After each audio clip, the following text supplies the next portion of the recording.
Não, não imaginava, assim. Na realidade é o seguinte, eu acho que o empreendedor e a empreendedora normalmente tem um comichão na barriga, né? Tem alguma coisa que antes, né, de você encontrar o seu propósito, de você encontrar aquilo que você faz e sente que tá dando certo, e sente que tá evoluindo, e dar certo não tem nada a ver com dinheiro, dar certo tem a ver de você se encontrar naquilo que você tá fazendo.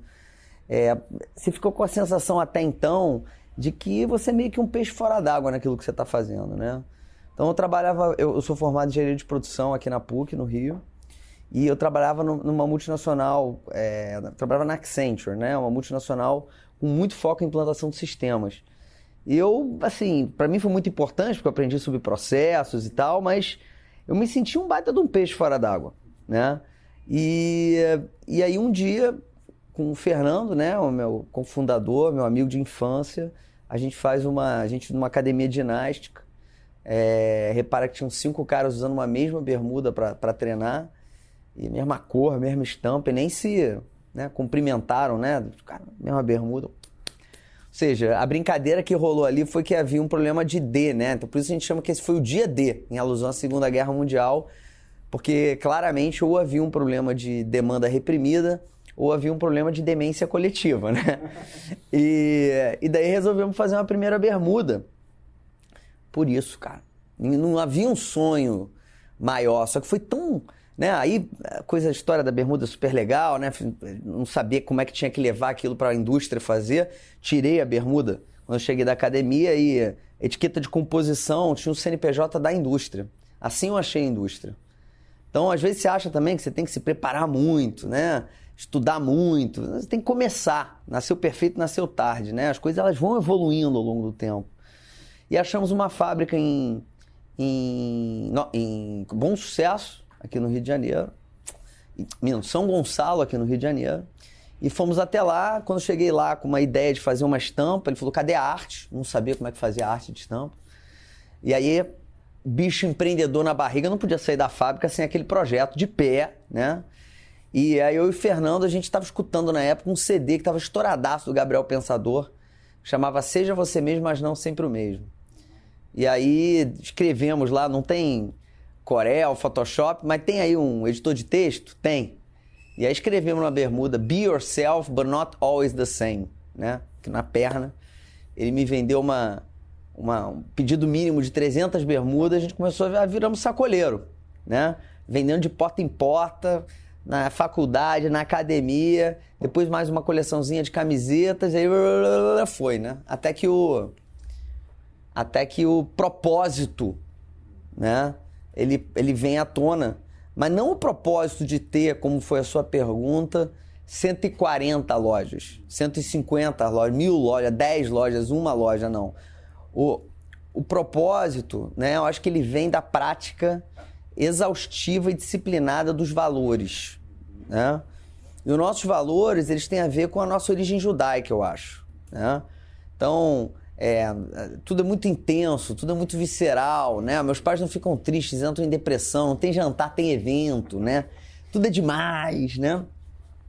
E eu acho que o valor no começo de um negócio, como foi no nosso começo, ele é muito determinante na bifurcação, na dúvida. Vou para a esquerda ou vou para a direita? O que é valor para mim? Pá, filantropia, pá. E até que da prática disciplinada desses valores, o propósito ele vem à tona, né? E o que no nosso caso é o cuidar, emocionar e surpreender as pessoas todos os dias, né? Que eu acho que é muito judaico. Isso foi guiando as nossas decisões. Hoje é uma conversa bastante longa, a gente vai poder falar sobre essas decisões, né? Foi guiando as nossas decisões no que diz respeito à entrega de marca para todos os stakeholders, né? Para os colaboradores, para os consumidores, para os fornecedores, para as comunidades que estão ao redor da marca. Então, a sua pergunta já era uma visão, né?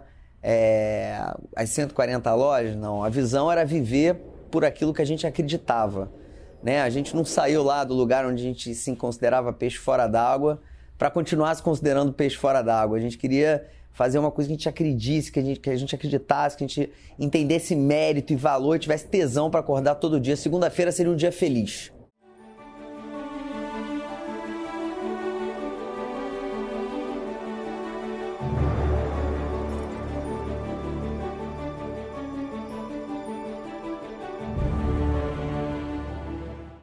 Bom, a cultura muda, né? Os valores, eles que não podem mudar, os seus valores não podem ser corrompidos, né? Mas a cultura vai mudando. A marca nasce em 2006, quando o mundo ele começava um processo de transformação para o lugar que ele foi, né?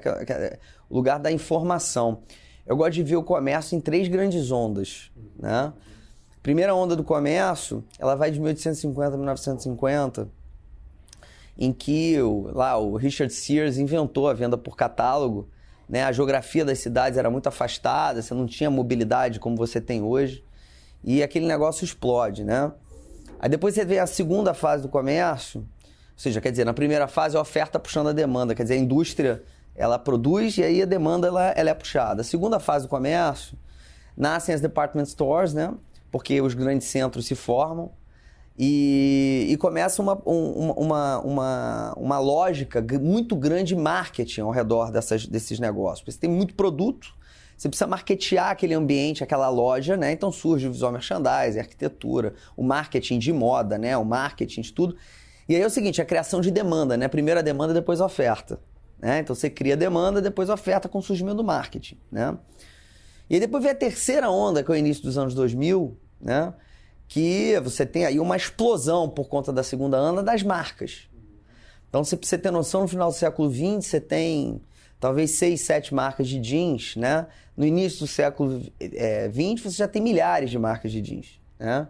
E aí, o que começa a acontecer? Como você tem muita oferta e muita demanda criada, você precisa ter um negócio de conteúdo, você precisa ter um negócio de informação, porque o consumidor ele começa a buscar, tem que poder escolher. E a reserva nasce aí, né? A reserva nasce em 2006, a gente fala que a gente é contemporâneo ao Facebook, que nasce em 2007, né? Então, essa questão da criação do conteúdo de marca, né? Da marca como publisher, como content house, é um lugar de mundo onde a gente nasce, né? Então, por isso, essa irreverência de marca, essa verborragia, para além da questão judaica, né? Que eu acho que tem essa coisa da cultura, da fraternidade, dessa casa. A gente está aqui na casa, primeira loja da marca essa aqui, né? Em Ipanema, 33 metros, puro amor. Né? A gente coloca aqui 5 pessoas maravilhosas vendendo. O vendedor naquele momento tinha vergonha de ser vendedor, né? Então a gente começa a perceber, aquele momento não, até hoje, isso é uma bullshitagem, né? O vendedor fala que está vendedor, não é vendedor. Fala que trabalha para a marca, é sócio da marca, está de parceria com a marca, nunca é vendedor da marca. Então eu sou vendedor, eu tô aqui vendendo. Sou vendedor, eu amo vender. Eu acho que o empreendedor que não é vendedor tá fadado ao fracasso, né?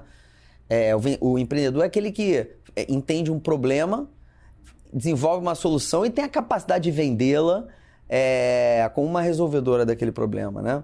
Então essa loja aqui, ela nasce com essa percepção de que a gente tinha que inverter essa relação. O cliente deveria querer tanto ser amigo do vendedor como ao contrário, né? E que se fosse assim, a gente já tem uma relação que é maratona com o cliente e não corrida de 10 metros rasos, porque a gente ia entregar uma experiência muito acima do nível de expectativa do consumidor. Daí o cuidar emocional é surpreender as pessoas todos os dias. Mas aquele era o contexto da época, né? E aí, indo na sua pergunta, quando a gente faz um corte, né, e traz para a pandemia, né, aí você vê como o valor ele tem que ficar, né? Qual é o valor? Né? A gente desenvolveu ao longo desses 20 anos, né, 15 anos, um monte de ferramentas digitais que escalavam essa capacidade única de entrega de experiência para o consumidor que a gente desenvolveu aqui dentro dessa loja, né? Nós fomos, por exemplo, lá em 2006, extremamente inovadores, com uma loja que dava cerveja e café quente para o cliente tomar, né? Com uma loja que deixava malas na casa do cliente para ele experimentar, sem maiores expectativas de compra, só para ele experimentar, né? Se ele não pudesse vir à loja, a loja ia até ele, né? E a gente foi desenvolvendo tecnologia para escalar esse tipo de serviço, para escalar esse tipo de entrega de experiência, né? E aí quando vem o corona, né? E aí a cultura muda, como eu estava falando no início da resposta, os valores estavam aqui entregues, né?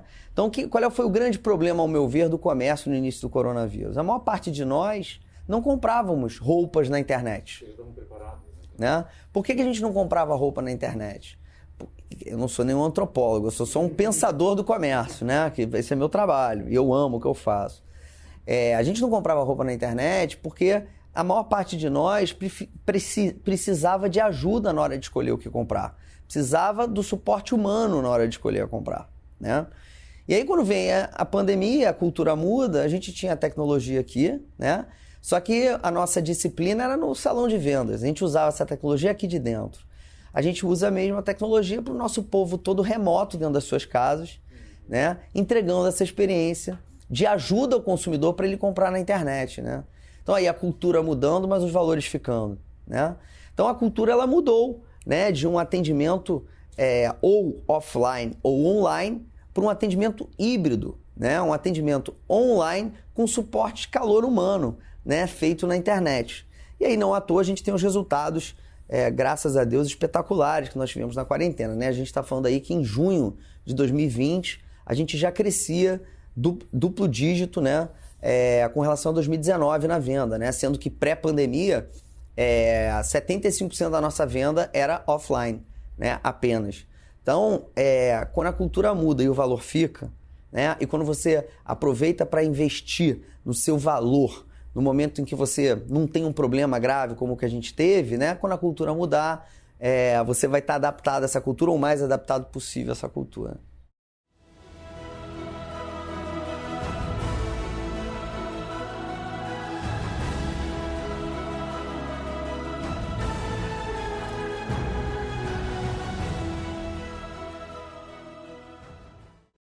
Olha, como eu falei, né? O cuidar emocional e surpreender as pessoas todos os dias é o nosso propósito, né? E o propósito é diferente da missão. As pessoas confundem o propósito com a missão, né? O propósito é onde a sua vida pessoal encontra o seu trabalho. Ou seja, o que faz daquela sua atividade profissional algo para você transformacional, algo do qual você se orgulha e você é um ciclo virtuoso. Todo dia você quer acordar de manhã para fazer aquilo. A missão é a forma como esse propósito se manifesta no business, né? Então, a nossa missão é usar moda e tecnologia para melhorar, para aumentar o autoestima e, por consequência, melhorar a vida das pessoas, tá? Quando é propósito de verdade, é vocação, tem a ver com a sua vocação humana, né? Então, você não entrega o que é a sua vocação humana só para com quem você tem relação comercial, né? Então, no que diz respeito aos nossos fornecedores, a nossa cadeia de suprimentos, né? Lá atrás, a gente, quando começou, a gente precisou muito da indústria brasileira. E a indústria brasileira nos ajudou muito, né? Quando a gente não tinha grana, quando a gente precisava construir a coisa como um todo. Então, a marca vai fazer 15 anos, há 3, 4 anos, nós decidimos que prioritariamente nós forneceríamos no Brasil, né? Porque as marcas brasileiras, normalmente, quando elas crescem, ganham escala, elas começam a buscar mercados em que elas teriam vantagens econômicas maiores, né? Normalmente é o mercado asiático, né? Que te permite até 30%, 40% de margem a mais no produto, né? Com a escala, né? Então a gente decidiu lá atrás que quando a escala viesse, a gente ia priorizar a indústria nacional. A gente só não produz aqui quando a gente não encontra fornecimento que nos entregue uma em qualidade ou uma escala, né? E hoje são 98% da produção feita aqui, porque aqui a gente quer e entende que tem obrigação de gerar renda e emprego, né? O empreendedor brasileiro, ele é o empreendedor mais resiliente do mundo. E com criatividade, com colaboração, você consegue encontrar lugares de ganho de eficiência que acabam retornando esse custo menor de repente. E com a boa comunicação, porque a gente fala em alto e bom som, que nós somos feitos no Brasil, o consumidor e a consumidora reconhecem isso e prestigiam a marca, né? Então, ao invés da cultura da reclamação, a gente sempre praticou aqui a cultura da transformação, né? A gente entende que, enquanto iniciativa privada, nós temos responsabilidade socioambiental. E quando a gente entrega socioambientalmente, isso cria um ciclo virtuoso e a gente não cria consumidor, a gente cria seguidor, né? Então é ganha, ganha, ganha, né? Volta, né? Fazer o certo sempre dá certo.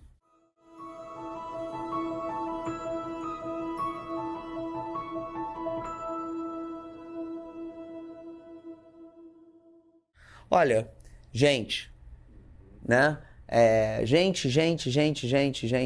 Gente. Eu vou dar alguns exemplos de como isso foi feito, até para produtos que são estratégicos aqui hoje, mas nada seria feito se o pessoal fala muito de recrutamento, seleção e treinamento, só que eu acho que as pessoas falam mais do treinamento do que do recrutamento da seleção, né? O recrutamento e seleção, para a gente, é uma prioridade máxima dentro dessa companhia. Eu te digo que com tranquilidade eu entrevisto 80% das pessoas que entram dentro dessa companhia. Por quê? Todo mundo que entra aqui entra para um casamento. Isso aqui é uma família, né? Num casamento, o que faz o casamento ao longo do tempo dar errado? Né? Eu sou casado com a melhor amiga da minha vida toda, graças a Deus, e enfim, seremos casados pro resto das nossas vidas, porque o amor permanece. O que faz o casamento acabar é o amor. Então, as pessoas não amam o que elas estão fazendo, a probabilidade desse casamento acabar é muito grande, né? Empreender no Brasil é muito complexo. Esse aqui é um dos ambientes mais hostis para se fazer negócio do mundo. Então, você vai tomar soco na boca do estômago, na cara, todo dia, né? O que vai te fazer desistir? Se você não amar. Então, a gente sempre teve aqui a preocupação de recrutar e selecionar pessoas que têm projetos de vida semelhantes aos nossos, que querem chegar num lugar parecido com o nosso. Né? Não adianta você casar com uma pessoa que quer morar na praia e você quer morar no campo. Vai dar ruim. Você pode até querer morar no campo num lugar mais baixo ou num lugar mais alto, ou vice-versa. Mas é um lugar comum. Então a gente contrata pessoas que têm um propósito de vida e uma missão de vida muito parecida com a gente, muito parecida conosco. Né? Por isso o nosso turnover ele é baixíssimo. E essas pessoas, quando elas entram aqui, porque elas são apaixonadas, elas querem melhorar o negócio, elas querem encontrar uma dor do cliente, elas querem resolver essa dor do cliente. Né? Então são empreendedores, porque o empreendedor é isso. As pessoas inventaram um termo e complicam ele muito. Né? O empreendedor é um obsessivo pelo cliente. Né? Eu sou completamente obsessivo, eu movo o céu e a terra pelo cliente todo dia. Eu durmo e acordo pensando como é que eu posso surpreender ele mais, resolver um problema dele. Né?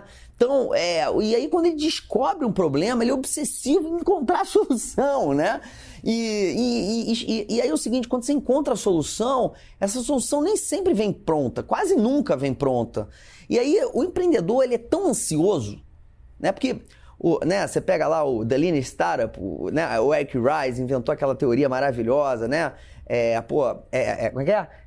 Erra pequeno para acertar grande, prototipação rápida e tal.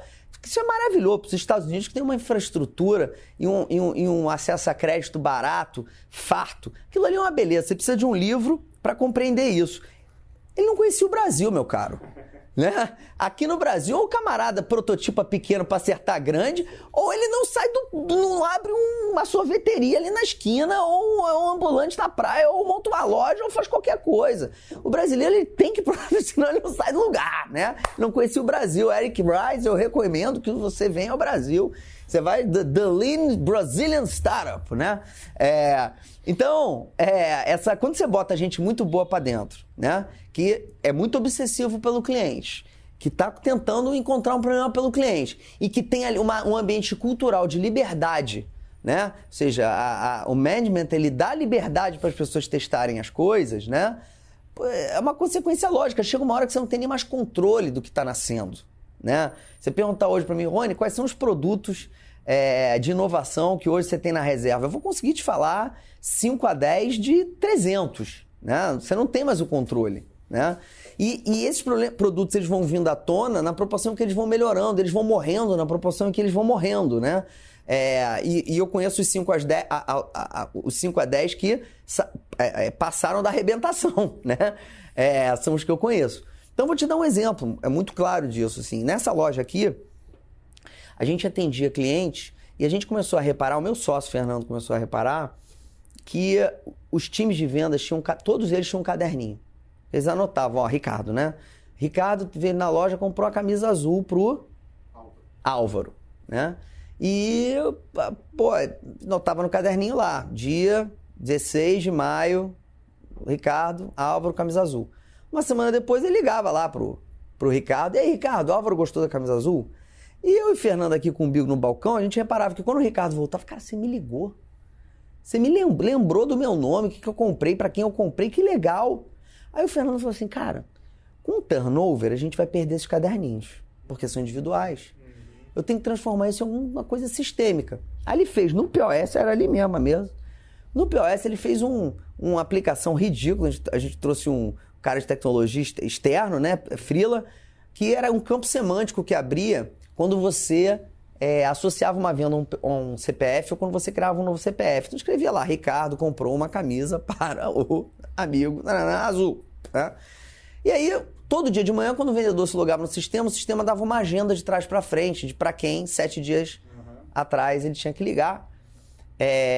E aí uma coisa muito interessante é que com o turnover a gente pegava essa agenda e migrava para os outros times, para as outras pessoas da venda que tinham características parecidas com o vendedor que atendeu o Ricardo, né? E isso começou a ser uma ferramenta de aumento de frequência e retenção de consumidor muito, muito, muito poderosa, né? Porque normalmente as pessoas acham que o varejo que mais vende é que elas colocam mais clientes para dentro do negócio, né? Só que o varejo que mais vende é aquele varejo que faz mais o cliente voltar, não só o cliente que ganha mais clientes, né? Então, com o advento da digitalidade, isso começa a ficar muito claro, a frequência, a retenção, a LTV CAC. Só que a gente está falando de 2006, né? E a gente começa a desenvolver uma ferramenta do que hoje poderia ser chamado de social commerce, né? Que se chama Now, que ela é uma ferramenta, o CRM, ele automatiza a relação da marca, do negócio com seus clientes. O Now automatiza a relação dos times de vendas com seus clientes. É uma linha tênue que separa as duas coisas, mas é uma enorme diferença, né? Então hoje, todos os dias de manhã, eles acessam um sistema mobile que é deles ou da loja, né? E nesse sistema tem uma lista que foi montada algoritmicamente de coisas, é um sistema super robusto, né, de inteligência artificial, machine learning, que com base em track record, esse sistema recomenda atitudes daquele profissional de vendas para com a sua lista de clientes, né? Desde ligar a desejar um feliz aniversário e não falar mais nada, a mandar um presente para casa do cliente, porque eu consigo compreender pelo sistema que você tende a gostar de camisa social sem nunca ter comprado camisa social, então eu te mando uma camisa social de presente para você experimentar. E aí você vai gostar dessa camisa e depois vai comprar outras. Eu sei que você gosta de camisa listrada, desde que você vem na loja já chegaram 3 camisas listradas no seu tamanho que você ainda não viu. Então eu ligo para você para deixar um reservado, que é uma mala na sua casa algoritmicamente. Então, esse produto nasceu de um caderninho, né? E foi o produto que te digo, sem muita dúvida, que foi uma das 3 coisas que nos salvou nessa quarentena, né? Então nasceu num caderninho, né? Primeiro com o Fernando, depois com um time maravilhoso de pessoas que hoje cuidam do Now, que chegaram na companhia já tem mais de 10 anos, né? Então, e foram desenvolvendo esse software, o João Squad, que cuida só do Now, enfim.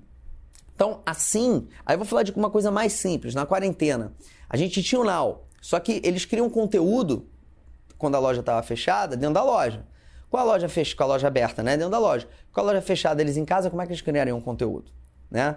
E aí a gente começou a procurar uma ferramenta na qual a gente poderia, de maneira centralizada, criar um bom conteúdo e descentralizar isso para eles das suas casas, usarem esse conteúdo para vender para os seus consumidores. E aí um dos nossos estagiários, ele já é coordenador, ele veio do programa de estágio, o Ian. Falei, Ian, pesquisei aqui, tem essa ferramenta. Ele, eu pesquisei aqui, tem essa ferramenta. Cara, uma custava $1.000 por mês, outra 2.000, 3.500, sei lá quanto custava cada ferramenta. Eu falei, faz aí uma cotação eletrônica e decide pela melhor, né? Passaram-se alguns dias, ninguém me voltou com nada. E aí, como é que tá esse negócio aqui? Não, Rony, já resolvi. Eu falei, como é que a gente tá fazendo? Já ouviu falar uma ferramenta que chama WhatsApp? Aí eu falei, não, como é que é isso? Cara, olha só, o WhatsApp permite grupos de lista de transmissão de até 200 pessoas. Nós temos 1.500 colaboradores, né? Então eu criei aqui 7 listas de WhatsApp e em 2 horários no dia a gente manda conteúdo para eles nessa lista de WhatsApp. Tá resolvido, né? Então, quer dizer, num outro processo corporativo, até aprovar a lista de WhatsApp, o compliance da lista de WhatsApp, não. As coisas na reserva, elas nascem assim. Nasce meio MacGyver, né? E aí elas vão dando certo, outras não vão dando certo, a que vão dando certo vai melhorando e as coisas vão... Esse tênis aqui que eu estou usando, por exemplo, isso é um grande exemplo disso, né? Nós fizemos associação recente com a Arezzo e o Anderson Birman, que é o pai do Alexandre, os 2 grandes visionários do varejo, o Anderson, em uma das nossas conversas, ele falou assim, Rony, olha só, a gente precisa entrar no mercado feminino, né? A reserva não vende roupa feminina. Um produto de cada vez. Um produto de cada vez. Isso é muito um mindset empreendedor, né? Porque tudo que nasce perfeito, nasce pronto, né? Se eu vou montar a coleção inteira. Eu comecei com uma bermuda, né? Por que no feminino eu vou... Né? Porque aí você vai crescendo, você começa a achar que você é Deus. Então eu vou fazer uma linha completa. Aí o dia que você começa, você acha que você não tem mais... Você começa a ficar vaidoso, é o dia que você começa a ficar preguiçoso, né? Porque você acha que você não tem mais o que aprender E aí você não aprende mais. Aí aquilo, fucking genius, né? Aí eu falei, cara, vou fazer um produto. E, pô, agora nós temos acesso a uma indústria grande de calçados. Vou fazer um produto unissex, né? Porque a gente tem aqui 40% dos tickets que a gente tira nas lojas da Reserva são para mulheres, comprando para amigos, filhos, namorados ou whatever. Então vou fazer um produto unissex que eu posso vender para o homem, mas que eu vou vender na boca do caixa para a mulher, né? Que seja muito prático. E a gente queria lançar rápido. Nasceu perfeito, nasceu tarde. A gente lançou o Simples 1.0, que era muito parecido com esse, só que tinha muito menos tecnologia, era muito menos confortável. A gente tinha essa cara de bamba, né? Nostalgia da década de 80, mas era de canvas, né? Custava R$229, a gente botou no Natal. A gente assina com a Arezzo, o closing é dia 4 de dezembro. Esse produto chega na loja, para vocês terem noção da rapidez, chega na loja no dia 20 de dezembro, né? E aí, eu vou pedir licença aqui para perguntar para nossa querida amiga aqui, Simples 1.0, como é que foi? Vendeu bem ou mal? Vendeu bem. Acabou no Natal, não acabou? Aí é o seguinte, deu certo, né? Aí a gente fez o 2.0. Esse é o Simples 2.0, que nós lançamos agora no Dia das Mães, uma campanha maravilhosa com a minha amiga querida Regina Casé, né? Ela está isolada num sítio com a família em Mangaratiba, e a gente mandou produto para ela. Falei, olha só, a família de artista vai produzir a campanha sem nenhum roteiro. Eles criaram a campanha inteira dentro desse sítio, uma campanha maravilhosa, emocionante. Eles escreveram um manifesto sobre a maternidade. Uma coisa de maluco, olha a inovação aí. Quando uma marca ia tomar um risco desse, né?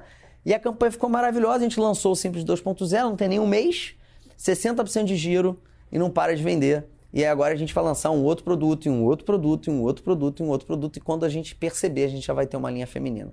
Então, essa é o mindset, ao meu ver, da Reserva, né? A coisa ela vai aumentando, né? Junto com a ressonância.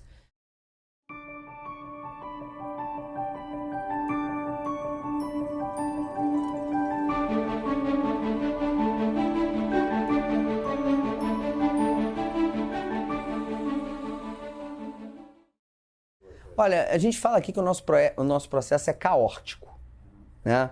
Do lado de fora parece que é uma coisa meio empírica, né? Mas eu acho que esse caos, né?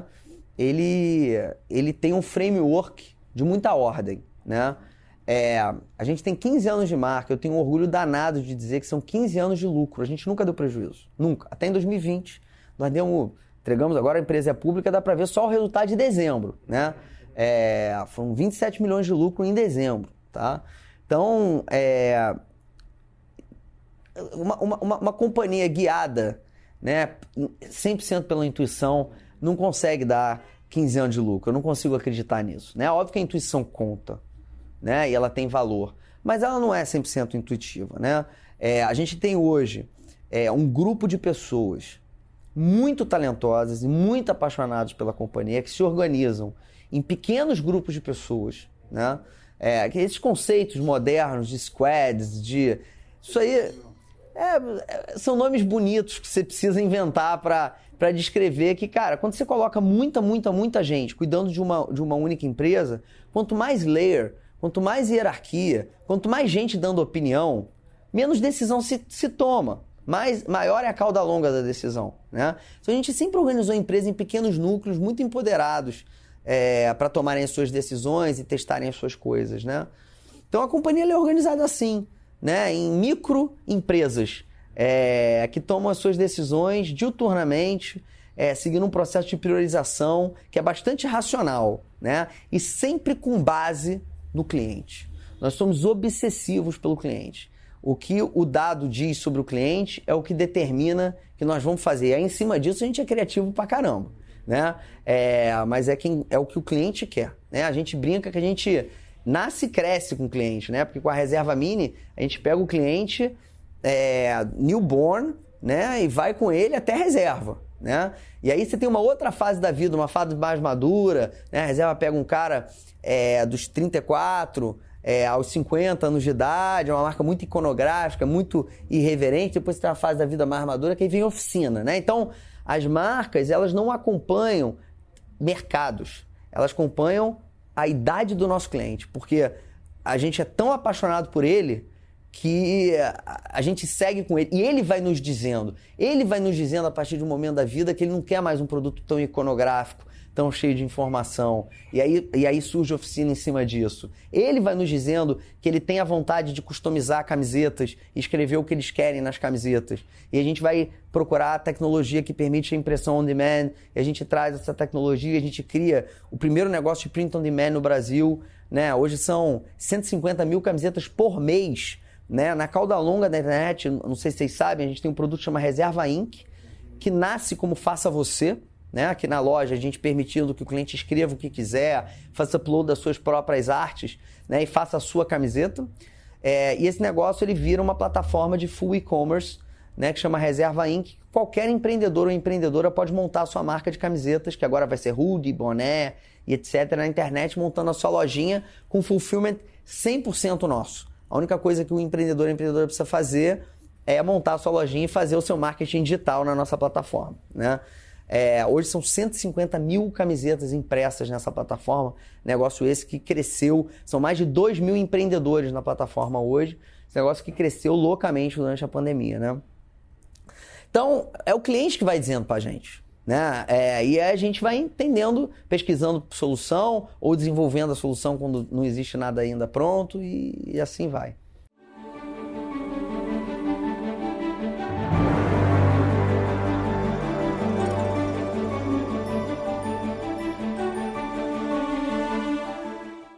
Olha, a visão é muito simples. Quando ela fica complicada, vai dar ruim, né? A visão é o seguinte: nós somos obsessivos pelo cliente. Quem, dentro da estrutura organizacional, está mais perto de quem mais importa? O vendedor e a vendedora. Assim sendo, o vendedor e a vendedora é o profissional mais importante que tem nessa companhia, né? E aí, quando você... No caso da Luísa, minha mentora, sei lá o que a Luísa é minha mãe nesse mercado, né? Escreveu o prefácio do meu livro.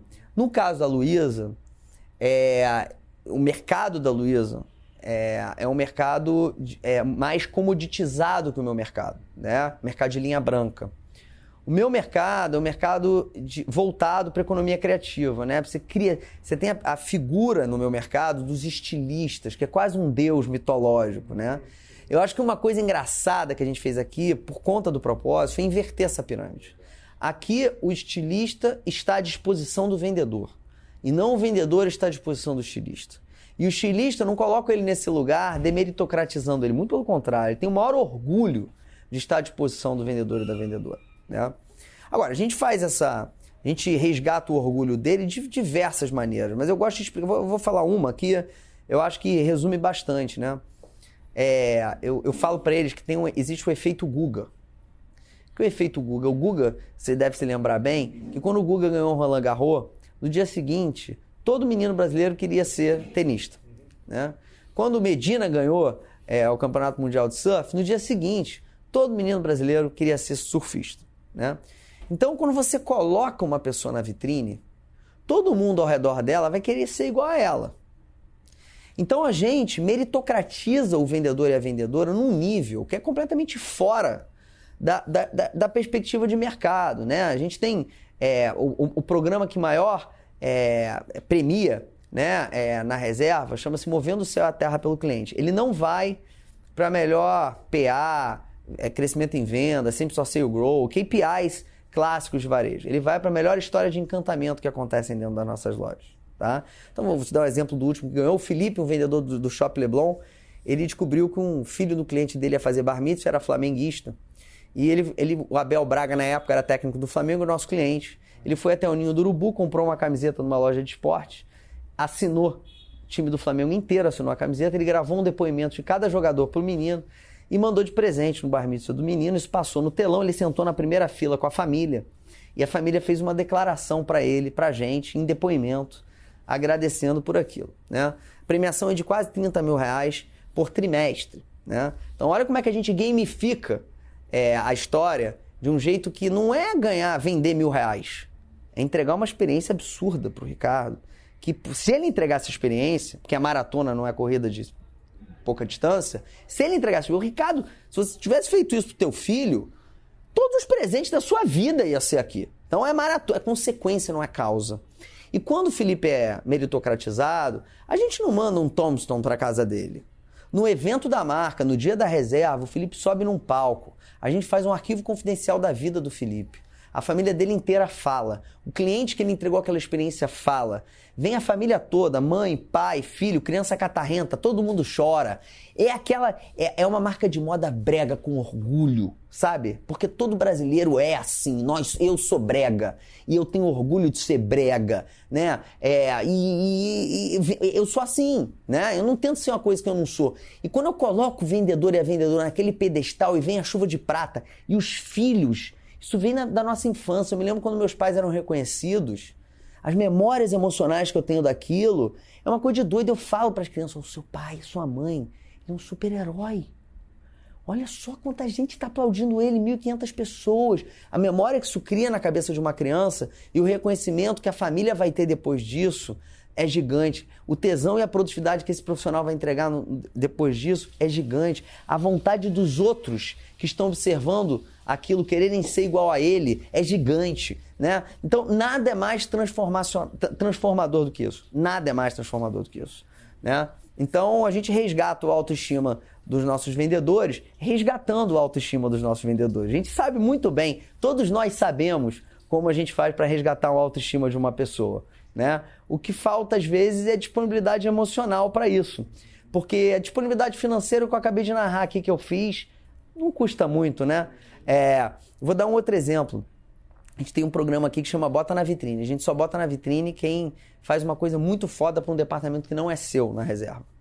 Todo mundo que entra na reserva tem que listar 3 sonhos realizáveis. Não pode listar que é uma casa na praia que não vai rolar. Tem que ser um sonho realizável. Então, por exemplo, tem um mano que era o supervisor para a região Nordeste, o sonho dele era dirigir uma Ferrari. E ele foi colocado na vitrine. A gente pagou R$400, ele dirigiu por 4 horas uma Ferrari em São Paulo. E a gente grava isso, a gente passa para as pessoas, a gente passa para a família, a gente banana vendo a marca, e nananã, e nananã. No dia seguinte, todo mundo quer ser humano. Isso cria um flywheel, né? De prosperidade, de pessoas querendo fazer diferente, de pessoas querendo entregar o cuidar emocional e surpreender para as pessoas todos os dias, porque elas foram cuidadas, elas foram surpreendidas e elas foram emocionadas. E são todos os dias. Então, é gente.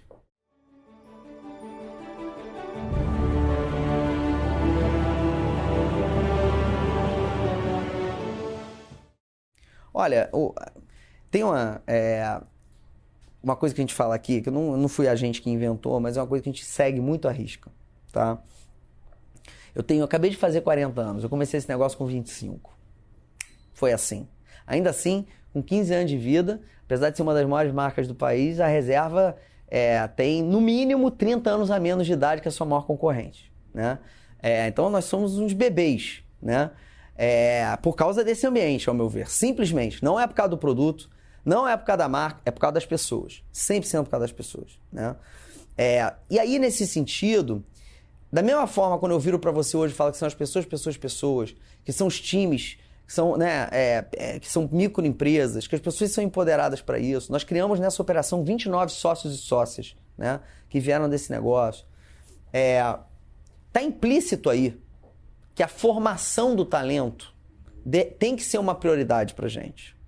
Então aqui todo o processo, né, de desenvolvimento de carreira está voltado para a criação do líder número 5. Né? O líder número 5, quem inventou isso não fui eu, né? Quem inventou isso foi um autor muito famoso, chamado Jim Collins, né? No Feitas para Vencer, ele fala isso, né? Ele fala, o líder número 4 é aquele cara que entrega os resultados, muito, tá? Mas ele não tem a capacidade de formar as pessoas para depois seguirem ali fazendo aquilo, enquanto ele pode alçar novos voos dentro da companhia. O líder número 5 é o cara que faz a mesma coisa do número 4, só que ele deixa ali um sucessor, né? Ele ensina as pessoas a fazerem por ele. Ele é um professor. Ele é um vendedor. O vendedor é um professor, né? O vendedor é um cara que tem a capacidade de ensinar e explicar sobre um determinado produto ou serviço acima da média das pessoas. E quanto maior for a compreensão do consumidor com relação àquela explicação, com relação àquela aula, maior vai ser a venda. Não à toa os infoprodutos explodiram no Brasil e no mundo, né? Não são vendedores, são professores. Eles estão vendendo, ensinando, né? Então, o que a gente ensina aqui às pessoas no que diz respeito à carreira elas serem melhores vendedoras. Nós somos vendedores, né? Elas serem vendedoras não só para fora, mas principalmente para dentro, porque quanto mais elas forem vendedoras para dentro, mais elas vão ensinar e mais elas vão formar. Então, a liderança, ela tem que apontar a direção, combinar os objetivos e os resultados que demonstram que aqueles objetivos vão ser entregues e liderar as pessoas através desse mapa que se cria no começo. E a companhia, por outro lado, ela tem que ter uma cultura de formação de liderança contínua. Aqui, a gente está dentro desse ambiente, né? A Débora, que é a gerente da loja, que estava aqui com a gente, a Débora veio do salão de vendas e ela se tornou gerente. Os supervisores todos vieram do salão de vendas, viraram gerente, depois supervisor. Ninguém na reserva ascende profissionalmente se não vier do salão de vendas, seja como caixa, seja como estoquista, seja como vendedor. Então, isso é uma cultura que levou muito tempo para criar, né? Aí as pessoas perguntam, como vocês fazem? Como vocês vendem tanto metro quadrado? Como é que vocês... Falam assim, cara, olha, gente e tempo. Né?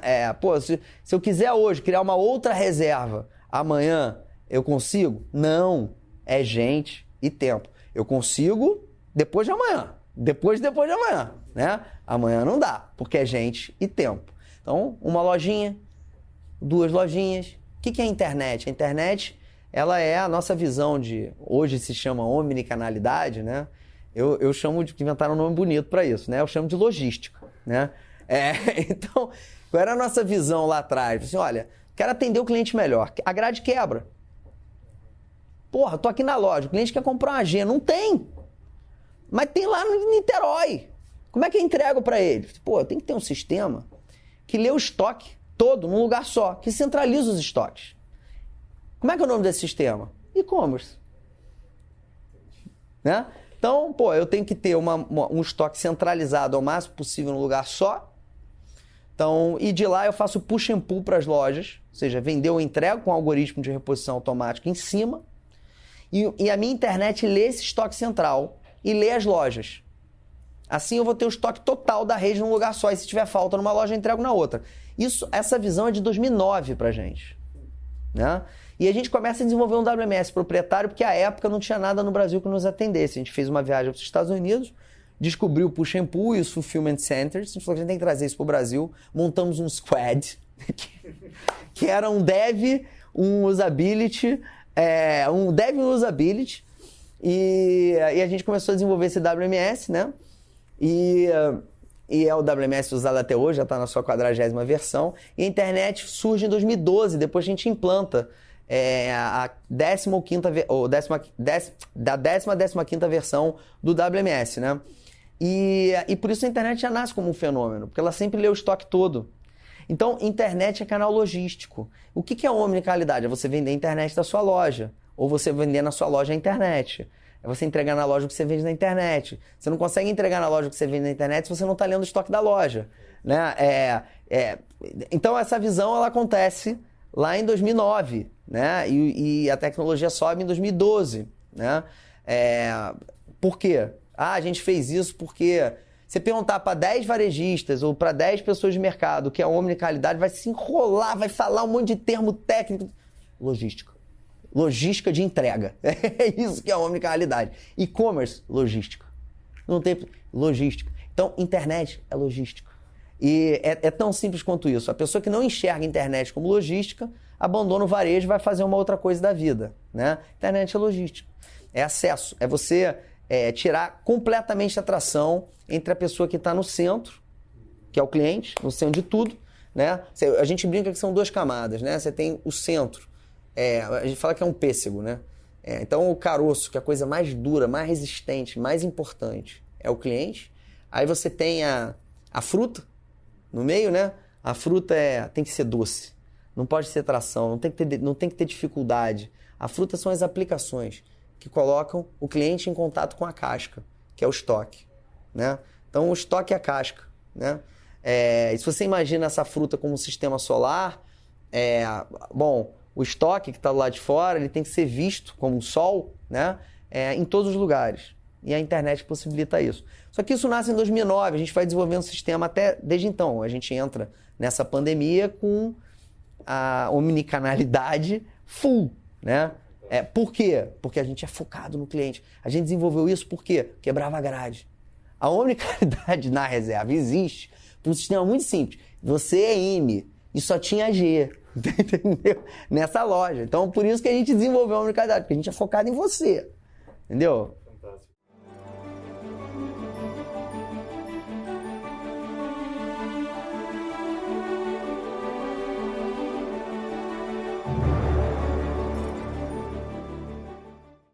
Olha, o valor do trabalho é o aprendizado, é a curiosidade, né? Em primeiro lugar.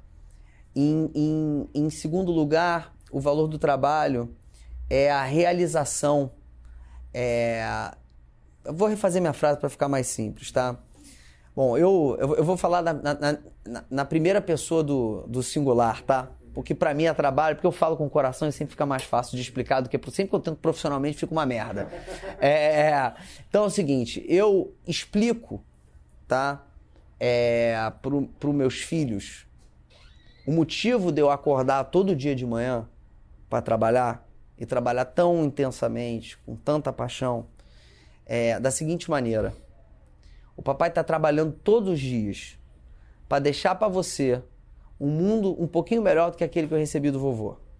E você vai trabalhar todos os dias para deixar para os meus netos um mundo um pouquinho melhor do que aquele que você recebeu do papai, né? Eu faço parte, eu falo que eu sou o último dos millennials, né? Porque eu nasci em 81, então, quer dizer, o barco já tinha desancorado, eu fui correndo, né, cara? E pulei e peguei pela unha, né? O trabalho tem que mover transformação. E eu aprendi, Ricardo, assim, isso é uma coisa legal, e o capitalismo consciente fala isso, né? Eu fui presidente do movimento por 2 anos, com uma honra, assim, gigantesca, né? Eu aprendi que quando é assim, por consequência, o negócio também é melhor. Quanto mais certo é o que você faz, mais certo dá o negócio. Porque você realmente não cria consumidor, cria seguidor. Então a recorrência explode, né? O cliente volta mais. A gente vai viver para ver um mundo, eu tenho certeza disso, a gente já está vendo ele, tá? No qual o dinheiro é também uma forma de voto. Porque você, através das suas escolhas de consumo, você também vai escolher pelo mundo que você quer viver, pela cidade que você quer viver, pela rua que você quer morar, pelo quarteirão que você quer andar, né? Então, eu tenho certeza absoluta que a cada vez mais o trabalho vai enobrecer a alma. E eu acho que é para isso que eu trabalho todos os dias, para enobrecer a minha alma.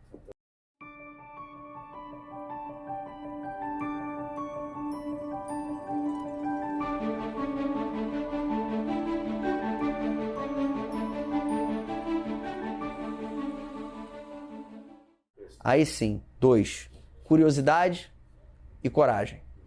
Lê, estuda. Primeiro assim, hobby, qual é o hobby? Hobby é música.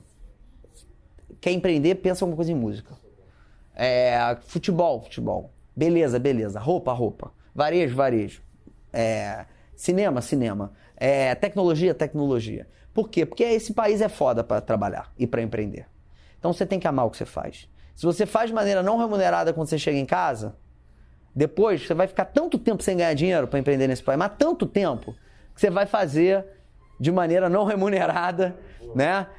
E com paixão. Então, primeiro, qual é teu hobby? Segundo, estuda muito, lê muito, tem muita referência, uma ideia. Ninguém nasce vocacionado para ter ideia. Né? Ideia é um conjunto de referências que você tem na cabeça que quando alguém te pede uma, você mix and match, o teu cérebro mix and match aquela referência e cospe uma ideia. Né? Então, ideia não nasce árvore. Ideia é consequência de pesquisa, de leitura, de estudo, de curiosidade. E depois a coragem, porque você vai ter muitas ideias. Se você está empreendendo um hobby, se você está pesquisando, e lendo muito, aí você vai ter que ter coragem para botar de pé essas ideias rápido, né?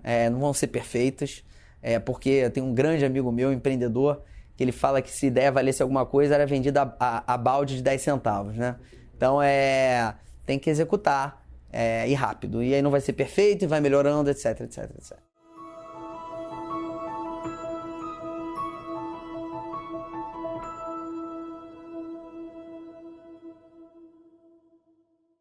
qual que é o valor do Brasil? As suas pessoas, eu não tenho a menor dúvida disso, a sua alegria. E a gente está vivendo um momento que parece que o país está perdendo a sua alegria, né? E esse momento ele é muito ruim, né? Por tudo. E eu acho que a gente tem o papel, assim, os empreendedores desse país têm o papel, dado o cenário macroeconômico que se configura, né? De reempreender esse país, dessa vez com os valores corretos, né? A gente aprendeu com as gerações anteriores, né? Como é um país ser empreendido com os valores incorretos e talvez o que vivemos hoje, política, economicamente, socialmente, seja uma consequência disso, né? Então, cabe a nós reempreendermos essa terra que parece arrasada, dessa vez com os valores corretos e sempre, sempre colocando em evidência e trabalhando para que a alegria do povo brasileiro, a criatividade do povo brasileiro, a cultura do povo brasileiro seja o maior ativo dos nossos negócios, né? Porque quando a gente perde essa alegria, a gente perde valor e aí o país é comoditizado. O Brasil não pode virar uma commodity, o Brasil não é uma commodity.